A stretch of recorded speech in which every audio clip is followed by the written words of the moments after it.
للمرة الثالثة أدخل حساب صديقي ريلاكس، وهالمرة قررت إني أجيب له لقب زعيم المكاسب. طبعا لازم ألعب الجيم كامل بسلاح القوس. وشوفوا هذا اللي قدامي حرفيا قاعد يلعب بدون سماعات. هاي شنو؟ وكأني صديقه. ها شالني. حلو بعيد بقدر أهيل نفسي. تخيلوا المقطع السابق بحساب صديقي ريلاكس وصل 170 ألف لايك. حلو، لكن هذا المقطع كم بيوصل؟ المشكلة سلاح القوس إذا ضربت السهم قدامه يوصل سريع، وإذا ضربته على اللاعب يوصل متأخر.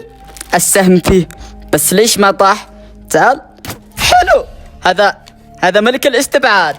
الزون اجا، وشوفوا نقطة ضعفي. هذه نقطة ضعفي يا شباب، والله هذه نقطة ضعفي. لو ما فتحت مايك فوق الطيارة نادرا كنت بحصل مسالمين بالجيم. اوه 3 مسالمين.